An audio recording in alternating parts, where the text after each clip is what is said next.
ఆత్మస్వరూపులకు నమస్కరిస్తూ 42వ రోజు సోపానాలు డి రేవతీదేవి గారు అందించిన అద్భుతమైన ఆణిముత్యాల్లో మరొక ఆణిముత్యమనే చెప్పుకోవాలి. ఈరోజు ప్రశ్నలు సమాధానాలు చూద్దామా అండి. మన ఆధ్యాత్మిక తత్వంతో మనం ఎలా సంబంధాన్ని పెట్టుకోవాలి? జవాబు: మీరొక దివ్యజీవి. మీకన్నా ఉన్నతమైన స్థితిలో మీ తత్వం ఉన్నది. దానినే మీ ఉన్నతాత్మ లేదా ప్రజ్ఞాత్మ అంటారు. మీలోని వైభవంతా దానిలో ఉంటుంది. అది సాధారణంగా 5వ పరిధిలోనూ అంతకన్నా ఉన్నత పరిధిలోనూ ఉంటుంది. అది కూడా మీరే. ప్రయత్నిస్తే మీరు అది కాగలరు. మీకన్నా ఈ ప్రజ్ఞాత్మ మరింత జ్ఞానవంతంగా ప్రేమతత్వంతో ఉంటుంది. అలా ఉన్నప్పటికీ అది మీరే. ఆ ప్రజ్ఞాత్మను కాంటాక్ట్ చేయటం మీరు నేర్చుకోవచ్చు. దాని ప్రేమను, దాని వివేకాన్ని దిగువ పరిధిలో మీకు సహాయంగా ఉపయోగించవచ్చు. చాలా ఆశ్చర్యకరమైన విషయం ఏమిటంటే, మీరు ఆధ్యాత్మికంగా పురోగమించే కొద్దీ మీరు మీ ప్రజ్ఞాత్మలా తయారవుతుంటారు. చివరికి ఒకనాటికి మీరే ప్రజ్ఞాత్మ అయిపోతారు. అర్థం కావటం కష్టంగా ఉంది కదూ. అందుకే మొదట ఏం చేస్తారంటే, మీ ప్రజ్ఞాత్మతో మాట్లాడటం నేర్చుకోండి. మిమ్మల్ని మీరు కాపాడుకోండి. మీరు ధ్యానం చేసేటప్పుడు మీ దగ్గరకు రమ్మని మీ ప్రజ్ఞాత్మను మీరు పిలవండి. అది మీ దగ్గరకు వస్తూ ఉంటే మరో అందమైన మిమ్మల్ని మీరు దానిలో చూస్తారు. దానికి ప్రశ్నలు వేయండి. అది ఇచ్చే సమాధానాలు వినండి.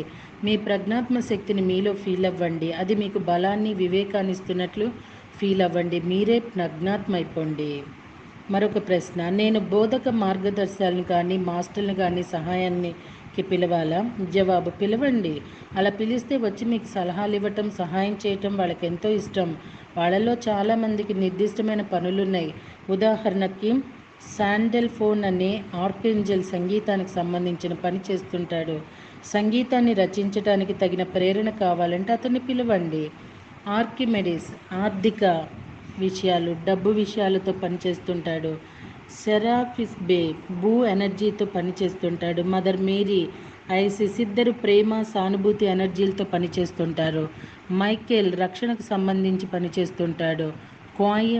కాన్వాయిన్ హీలింగ్ విషయాల్లో పనిచేస్తుంటాడు. మీలో చాలామందికి సహాయం చేయటం కోసం మీకు ఎంతో ఇష్టమైన మాస్టర్ ఉండనే ఉంటాడు. కానీ మీరు ఇతర మాస్టర్ల గురించి కూడా తెలుసుకోండి. నేను శ్వేత సౌభ్రాతృత్వం సంఘంతో కలిసి పనిచేస్తుంటాను. వాళ్ళు మర్మంగా ఉండి ఆధ్యాత్మిక ఎదుగుదల విషయంలో పనిచేస్తుంటారు. నా అవసరం ఏర్పడినప్పుడు నన్ను పిలవండి. ధ్యానంలో కూర్చొని మీ చుట్టుపక్కల్లో నేనున్నానని ఫీల్ అవ్వండి. నా మాటలు వినండి. నా మాటలు విలువను, బరువును తూచుకోండి. మీ సొంత నిర్ణయాలు తీసుకోండి. మేమున్నది మీకు మార్గం చూపడానికి. అది మిమ్మల్ని ఆజ్ఞాపించడానికి కాదు. మరొక ప్రశ్న: నా అతీంద్ర శక్తులతో నేను ఏదైనా మంచి చేయాలనుకుంటున్నాను. ఏం చేయమంటారో సలహా ఇవ్వండి. జవాబు: మీ అతీంద్ర శక్తులతో మీరు చేయగలిగిన అద్భుతమైన పనులు ఎన్నో ఉన్నాయి. ఎల్లప్పుడూ వాటిని అత్యున్నతమైన వాటి కోసమే ఉపయోగించండి.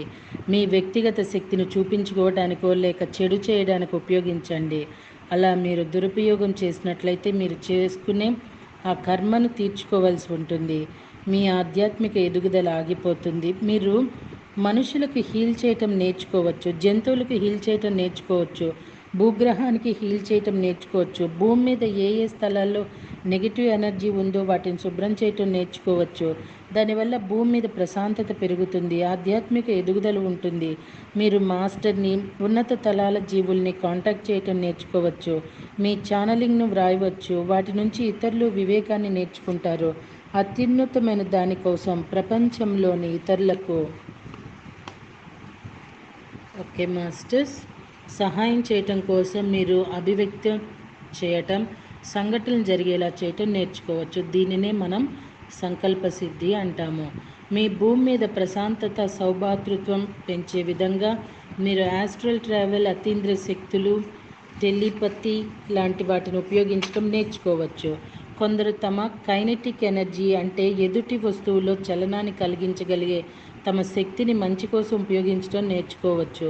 బోధించటానికి, సంప్రదించినప్పుడు సలహాలు ఇవ్వటానికి, కళాత్మకతకు, హీలింగ్కు అనంతమైన అవకాశాలు ఉన్నాయి.